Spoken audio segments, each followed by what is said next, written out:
प्रिय बच्चों, आज हम रीतिकालीन कवि देव का जीवन परिचय प्राप्त करेंगे। कक्षा 10 के लिए भाषा के अंतर्गत, हिंदी भाषा के ज्ञान के अंतर्गत रीतिकालीन काव्य परंपरा को समझना अनिवार्य है। तो मैं इसके लिए आप लोगों के लिए देव के जीवन परिचय के साथ उपस्थित हूँ। देव के बारे में अगर हम चर्चा करें तो उनका जन्म स्थान उत्तर प्रदेश के इटावा में है। वहाँ उनका जन्म 1673 ईस्वी में हुआ था। उनका पूरा नाम देवदत्त द्विवेदी था। देव के अनेक आश्रयदाता हैं, लेकिन भोगीलाल से प्राप्त उनके जो गुणग्राही आश्रयदाता थे वो थे भोगीलाल।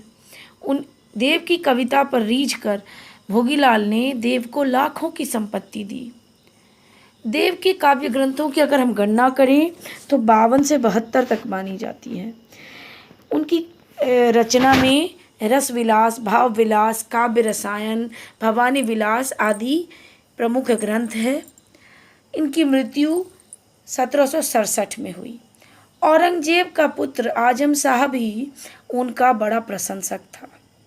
देव रीतिकालीन कवि थे और रीतिकालीन काव्य परंपरा में दरबारी संस्कृति का चित्रण प्राप्त होता है। वो समय सामंतवादी प्रथाओं, सामंतों का वर्णन, ये सब चीज़ें जो हैं उस समय के काव्य में प्राप्त होती है। आश्रयदाता का वर्णन, उसके युद्ध कौशल का वर्णन, उसके बाहुबल का वर्णन, उसके साम्राज्य का वर्णन, ये सभी मिलता है। लेकिन देव जो है इस सब से जुड़े रह करके भी उन्होंने एक साहित्यकार की तरह साहित्यिक ग्रंथों की रचना की।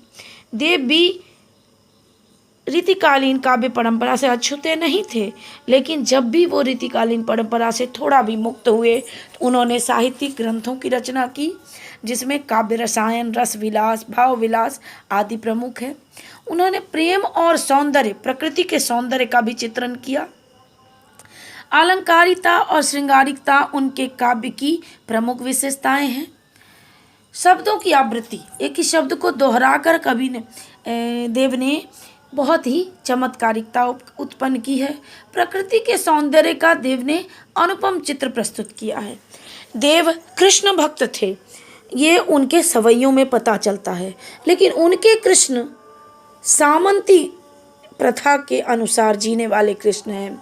उनके कृष्ण केवल फूलों की माला से सजे सजाए नहीं हैं। उनके कृष्ण ने जेवरात पहन रखे हैं, अलंकार पहन रखे हैं, आभूषण पहन रखे हैं। तो इन सब चीज़ों को देखने से पता चलता है कि रीतिकालीन सामंतवादी जो प्रथा थी उसका असर देव पर भी था। आपको जो कवित्व और सवैये पढ़ने हैं उसमें कृष्ण के रूप और सौंदर्य की चर्चा है और प्रकृति के सौंदर्य की चर्चा है, चांदनी रात की चर्चा है, और ये सब आपको पढ़ना है। अगले वीडियो में मैं देव रचित सवैये के साथ उपस्थित होंगी। तब तक इसको सुनकर देव के बारे में आप समझें और जानें। धन्यवाद।